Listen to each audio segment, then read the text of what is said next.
Hey everybody. So this week we are comparing and contrasting transactional versus transformational leadership. And this week I've included a link to an open source textbook that I think succinctly summarizes the differences between transactional leadership and transformational leadership. So be sure to read and understand that content before taking the quiz. I think the contrast between the leadership approaches is fairly intuitive, but I want to be sure to provide another perspective of the two approaches. If you've read this and Northouse, then you should probably have a fairly good understanding of the two approaches of leadership. You probably recognize leaders in your own life that approach leadership from either approach. My guess is that you enjoy those leaders who tend to be more transformational. However, as the web-based textbook mentions, there are times when transactional leadership is more effective and possibly necessary. And that brings us to this week's discussion board. You're asked to listen to a talk from a submarine captain, Captain David Marquette. In this talk, Captain Marquette talks about how he used transformational leadership approach to lead his submarine crew. He really highlights the idea of empowerment, literally giving power to others. This is an unusual and unexpected approach for a military leader to give away his power and his influence. Generally, we associate military leadership with a more authoritarian and transactional approach, and that makes sense. Military, of all places, should have, the strictest discipline and the tightest control. Research indicates that when time or resources are constrained, or the goal of the objective is clear, then transactional leadership is pretty effective. The military operates under high stress, life and death situations. We would assume a transactional approach would be most effective. And yet, Captain Marquette took an alternate approach. Do you think it was the right approach? And does the end justify the means? So just because the outcome was high scores on inspections, he never actually led his submarine into a battle. Would the outcome have been poor given his leadership style if faced with a battlefield scenario versus just drills and inspections? So watch the video that's posted with the discussion board and consider his approach, and then answer the questions on the discussion board. But switching gears a bit, I want to go back and focus on a different aspect of transformational leadership besides empowerment. Northouse mentions researchers and authors James Kouzes and Barry Posner. Kouzes and Posner wrote a book called The Leadership Challenge after conducting thousands of interviews with leaders and followers in a wide variety of businesses and industries. Their books present their finding, and it's one of the classics in the study of leadership. If you take more courses in leadership in an MBA program or even some educational leadership programs, you'll likely come across the work of these authors. They've written several books for college students on leadership, and I've used one of them in the past, and it's been pretty well received. Given the popularity of their approach, I wanted to make sure that I took some time in this video to talk through their main concepts. Their book's about 600 pages long. I figured it'd be easier for me to summarize than to have you read the book. One of my goals for this class is for you to be familiar with the popular authors whose works are based on research, and so this is one way to do that. First, Kouzes and Posner explored what made leaders worth following in the eyes of followers. Time and time again, over several decades of research, the consistent trait of leaders that followers looked for was credibility. And this makes sense. We want to know our leaders are trustworthy, will do what they say, are who they say they are, and know how to get the job done. Regardless of religious views, we want leaders who won't lie to us. We want them to be clear about their values and beliefs, and then we want them to act on those values and beliefs. Essentially, credibility is doing what you say you're going to do. Now, these two researchers then go on in their book to talk about 5 practices of credible and exemplary leaders. They stress that leadership that really moves people is not because of the leader's personality or inborn traits, but because of the leader's behaviors and the leader's practices. So, the 5 practices are 1. Model the way, 2. Inspire to share vision, 3. Challenge the process, 4. Enable others to act, and 5. Encourage the heart. And let's take a closer look at each of these. First, model the way. This practice builds on the definition of credibility I just mentioned, doing what you say you're going to do. So first it's saying, and then it's doing. They describe this as finding your voice and then setting the example. These two actions enable leaders to model the way. Leaders have to be clear about their guiding principles, the values they hold, those consistent, core, passionate beliefs that shape their attitude and behaviors.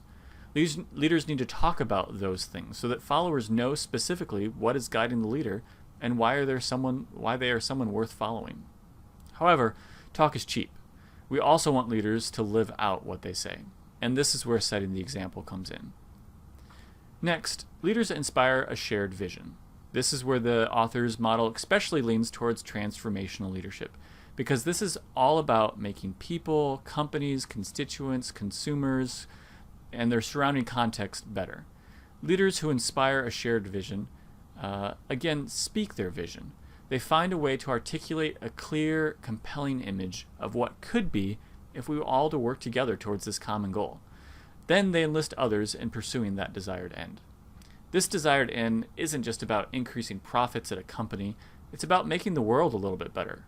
From a believer's perspective, we might say that this is about bringing a little bit of the kingdom of God to work in the here and now. It's not about us, it's about what is best for those we work with and those we work for.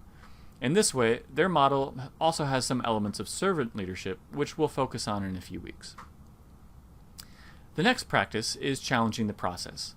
Often, in order to lead others towards a better future, the current way of doing things has to be examined, changed, and perhaps even done away with. This fits with the Grace Leader description that we discussed the very first week. If you recall, the R in Grace Leader is recreate culture. Leaders must understand their cultural context, and then seek to renew that culture towards something that empowers and benefits others. According to Kouzes and Posner, leaders risk failure because they move towards the unknown. That risk is a good thing. They look for opportunities, or better yet, create opportunities, rather than just waiting for good things to happen. They try new things. They attempt something that's untried, and they do this all for the sake of a better future. When I hear the phrase challenge the process, I immediately think of a talk that I once heard by Pastor Andy Stanley. If you have a chance, Google Andy Stanley challenging the process. I'm sure there's got to be a PDF of the talk or a YouTube video of it somewhere. It's really good, and I think it really helps explain to young leaders what's an appropriate way to go about changing and challenging the cultural context that you find yourself in.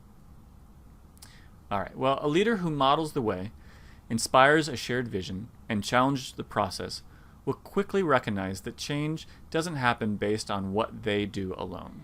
So, effective leaders, according to Kouzes and Posner, will also enable others to act. They do this by fostering collaboration, teamwork, and a shared sense of purpose that clearly belongs to the team of followers and not just the leader alone. Then, leaders empower and strengthen their followers to act. They remove barriers. They provide resources. They get out of the way and let the followers do what the followers know how to do. This is very similar to the final stage of situational leadership, delegation, where leaders let the followers take ownership and responsibility of the end result. The leader trusts the followers to make the key decisions and provide support and direction only when needed.